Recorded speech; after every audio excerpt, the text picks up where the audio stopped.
कितनी भी सावधानी से व्यक्ति रहे और दर्शन करने आवे और जाए तो कहीं न कहीं उससे कोई न कोई अपराध बन ही जाता है।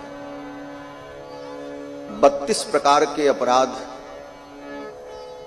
भगवान के देवालय में संभाव्य होते हैं और उन 32 प्रकार के अपराधों से व्यक्ति बच जाए, एक भी प्रकार का अपराध न हो, तो मंदिर के भगवान उनसे आप जो कहो वो सुनते हैं और वो बोलते भी। लेकिन 32 प्रकार के अपराध से बचना ही बड़ा कठिन है।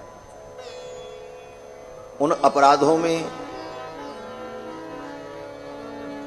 2-4 अपराध तो हम बता ही दें, कम से कम कुछ तो सावधानी रहे। भगवान के मंदिर में जाए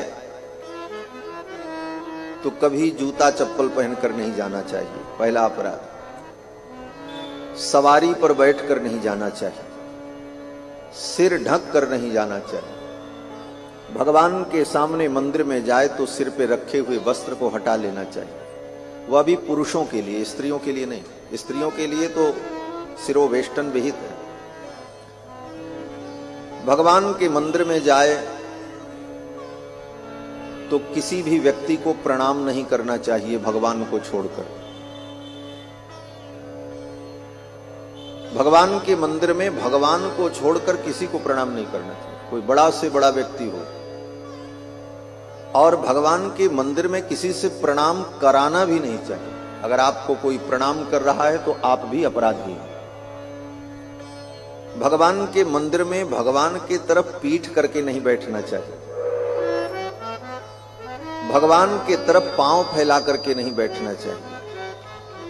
भगवान के मंदिर में जब जाए तो बहुत ऐश्वर्य सूचक आभूषण श्रृंगारादि धारण करके नहीं जाना चाहिए। भगवान के मंदिर में जाए तो छत्र लगा करके, छाता लगा करके नहीं जाना चाहिए।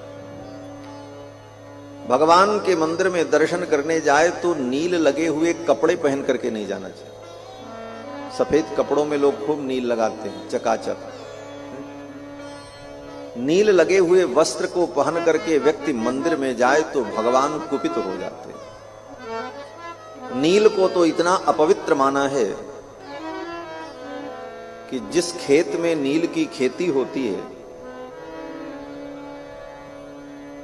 उस खेत में अगर व्यक्ति पैर रख दे तो उसे स्नान करना पड़ता है।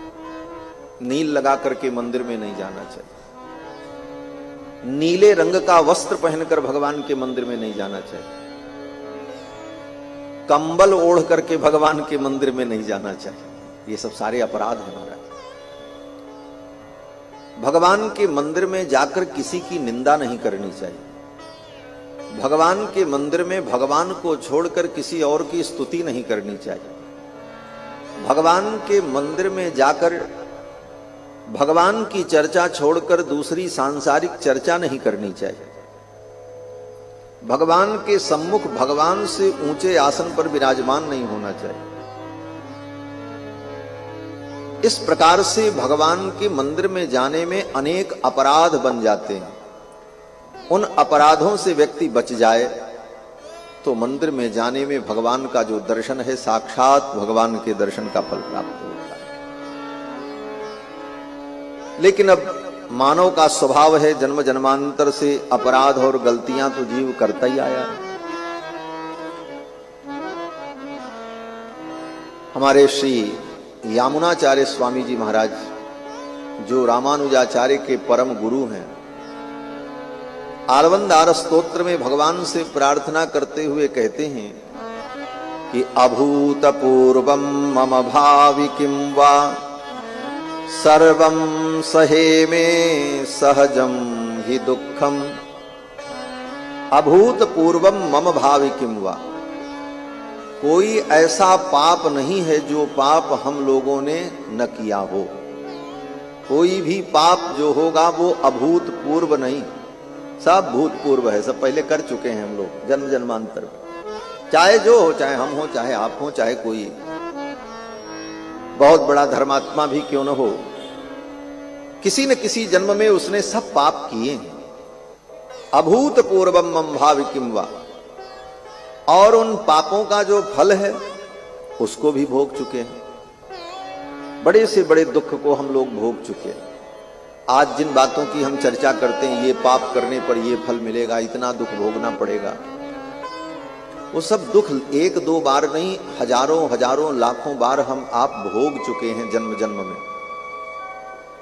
क्यों बोले, जब से सृष्टि हुई, अनादिकाल से सृष्टि, और अनादिकाल से सृष्टि में हम आप पड़े हैं, तो आज तक पाप कर्म ही करते रहे, इसी कारण मुक्त नहीं हुए, संसार में पड़े। अच्छा काम किए होते तो यहां क्यों होते, भगवान के पास होते। ये तर्क है। जय हो संत भगवान विराज। अनेक जन्मों में हमने पाप किया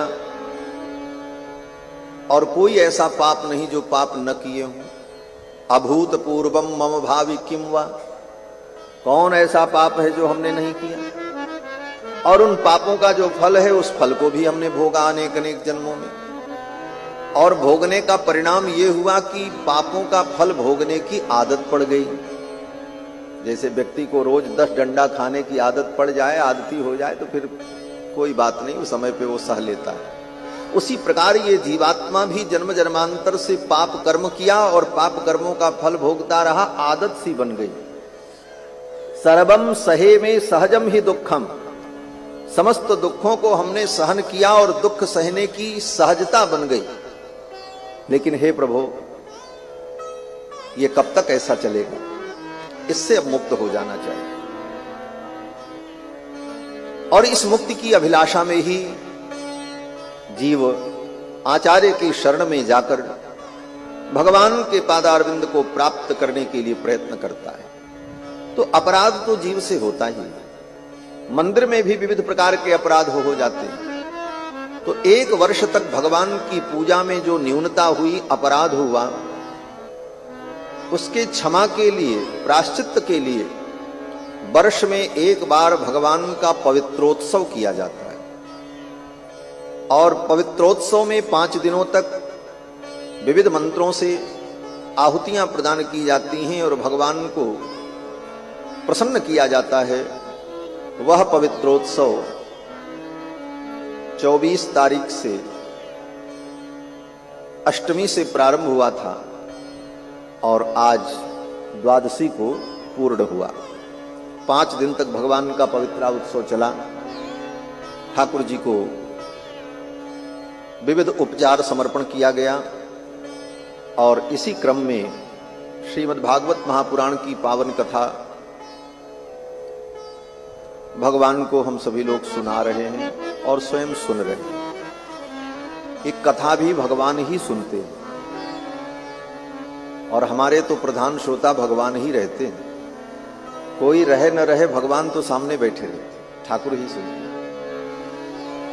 और इन्हीं को कथा सुनाना, प्रधान श्रोता तो भगवान है और भगवान ही कथा के वक्ता भी हैं, ये भी जान लो। जब श्री सुखदेव जी कथा सुनाने राजा परीक्षित को आए तो वहां पर वेद व्यास जी लिखते हैं कि कथा कौन सुनाने जा रहा है। तो ये नहीं कहा कि सुखदेव जी सुनाने जा रहे हैं।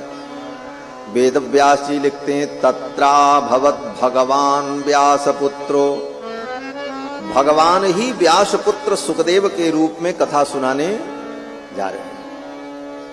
महर्षि वाल्मीकि ने जब राम कथा गाई तो वहां वाल्मीकि महर्षि को क्या कहते हैं? वहां भी यही लिखते हैं कि रघुवंशस्य चरितम, रघुवंशस्य चरितम चकार भगवान मुनि। रघुवंश के चरित्र को, रघुनाथ जी के चरित्र को कौन सुना रहा है? बोले भगवान मुनि ही, भगवान ही मुनि बन गए हैं वाल्मीकि के रूप में और कथा। और जब सुखदेव जी बोलने लगे तो फिर एक बार कहते हैं व्यास जी कि प्रत्यभाषत धर्मज्ञो। कहा प्रत्यभाषत? कौन कथा सुना रहा है? तो कहते हैं भगवान बादरायणी ही, भगवान ही बादरायणी के रूप में। वादरायणी सुखदेव जी का एक नाम है। भगवान ही बादरायणी के रूप में, सुखदेव के रूप में आकर के कथा सुना रहे। तो कथा भी भगवान ही सुनाते। सुनाने वाले के हृदय में भगवान अगर न रहे तो वो क्या सुनाएगा। और सुनने वाले भी भगवान हैं। इन विविध श्रोताओं के हृदय में बैठकर भगवान ही कथा को सुनते हैं। जितने श्रोता बैठे हैं सबके हृदय से भगवान निकल जाएं, फिर कौन कथा सुनेगा? कोई सुन पाएगा? फिर तो अगर भगवान निकल जाए तो कथा सुनना तो दूर, पहले उसको ही हटाया जाएगा, इसको हटाओ यहां से, अब ये तो मुर्दा है। तो भगवान की कथा भगवान ही गाते हैं, भगवान ही सुनते हैं, और ये कथा भी भगवान ही है। भगवान का नाम, भगवान का रूप, भगवान का धाम और भगवान की लीला, ये चारों एक ही तत्व हैं।